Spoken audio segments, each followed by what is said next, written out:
my name is Emo, and today I will be giving this how-to video for Zoom on how to use breakout rooms for your sessions.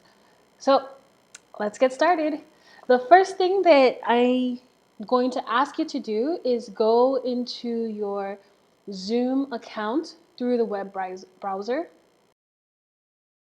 and go into your settings. Because first you want to make sure that breakout rooms are enabled. So just do a quick control find and breakout rooms and make sure that it's turned on. Okay? And you can also choose allow the host to assign participants to breakout rooms when scheduling. This gives you the power to put specific participants into specific rooms instead of the breakout rooms dividing your group automatically. So if you want more control over your breakout rooms and who gets put in what group, the best thing to do is to click allow the host to assign participants. So once this is done, you're good. You can now close this and go into your Zoom account. So once you're in your Zoom account and your participants are in your meeting, at the bottom of your screen, click breakout rooms and you have options. Depending on how many people are there, it's going to, this is the first screen that you will see. And you can decide how many rooms you want. As you go up, it'll tell you how many participants will be in whatever rooms. Right now, I have 3 participants in my Zoom. So if I do one room, all 3 of these participants will be in one room together. If I do 2 rooms, then one group will be with 2 people, while another group will have only 1 participant. So if you have odd numbers, keep that in mind when you're dividing your groups. And remember, you can always edit as you go. So I'm going to recreate all rooms and assign my 3 participants into 2 rooms. So it will show you this screen here. This is how it automatically breaks out the group. Now, this is where you have the opportunity to edit and to shift, I guess, your participants around as needed. You can also rename your breakout rooms if you would like. You can name it based on if you have specific group names, or you can just leave it as breakout room 1 and breakout room 2. Here is where the shifting goes. If I wanted to put Rogue and Gambit into the same room and have Storm be in a room by herself, I can just go move to and click the options. If you have more than 2 breakout rooms, then it'll give you the list of available breakout rooms that a particular participant can be moved into.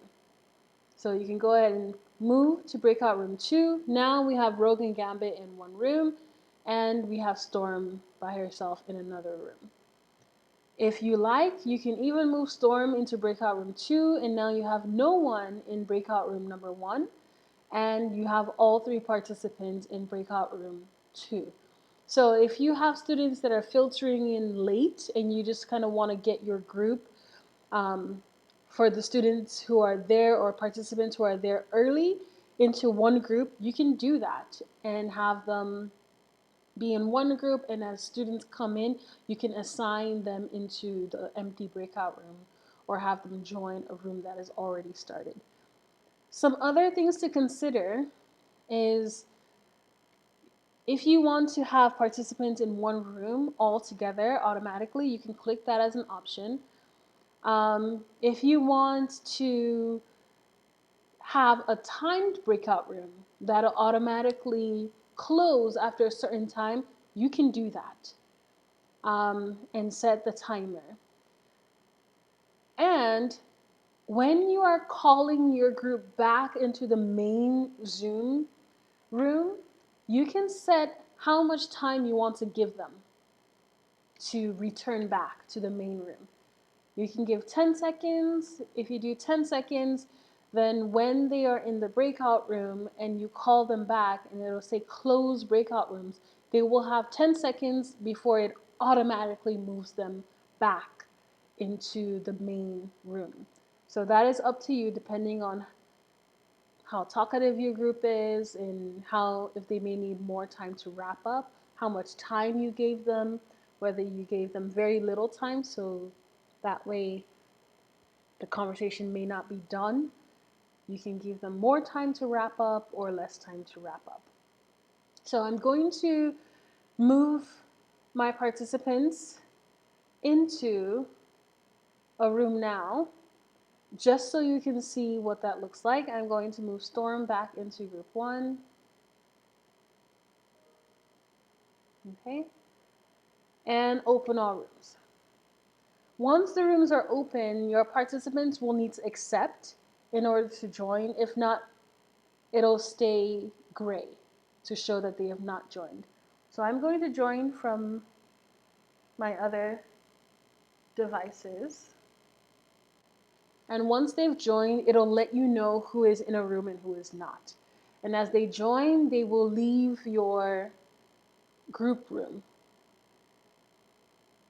So as you can see right here on my screen, there's one device that's still not in a breakout room yet, which means that there's a group member who is waiting by themselves. But once they move, then it'll just be you on the screen, and now you have the option to jump into the different rooms and see or take part in the conversation or just facilitate and see how they're doing. You can also broadcast messages to your rooms. So for example, if you have a set time that you want them to talk for, you can say, okay, 3 minutes talk time. And this message that I just typed in will be broadcasted to all the participants in the different breakout rooms. And it'll stay up for about 10 seconds. So it's not just a flash. They are able to see and read the message before it closes out. Keep in mind that if you are sharing a screen here with your participants, once they move into the breakout room, they will no longer be able to see your shared screen. So that's something to keep in mind, especially if you want your group to be discussing on specific topics or specific questions. Either prepare those handouts ahead of time and share with them through the chat room, or have them maybe access a shared Google Docs where the questions would be, or have them look at the questions before they move into the breakout rooms. So that's something to remember, is that they will not be able to see a shared screen anymore once they are in the breakout rooms. Now I'm going to join a breakout room just to show you what that looks like and then jump back out. So now I have joined a breakout room with Storm, and if Storm is here talking, I can now sit in and view the discussion that's going on, or even participate in the discussion with the set group of students. In the shared breakout room, students can now share their own screen. So maybe you can assign one student or one member of your team or a business partner the discussion topic or the slide, and they can share it within the group. So that's another option there. And when you leave, the discussion will continue. It gives you the option to end all meetings, to leave the meeting itself, which if you're the host, you probably do not want to do, or just to leave the breakout room. And this will take you back to the main room, and you can join a different breakout room and hop your way through depending on how long or how much time that you are giving your members of your meeting to discuss. Now, if I want to close the breakout rooms, I am going to close all rooms, and this will show in the breakout room. The countdown will go exactly how I'm seeing it is how they will see it. If they don't move back on their own, they will be automatically moved back into the main group discussion, just like this. So now everyone is back. You can continue with the whole group discussion and have different groups share and give insights on what was discussed in their group. So that's pretty much it. This is how you use breakout sessions for Zoom. I hope this was really helpful for you, and I hope that it makes your life using Zoom a lot easier. Please leave a comment if you have any questions or any other suggestions on what you would like me to do next. And um, that's pretty much it. Thanks guys for watching.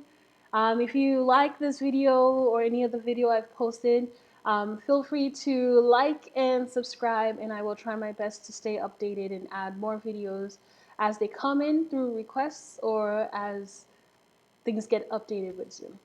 Thanks guys, and bye-bye.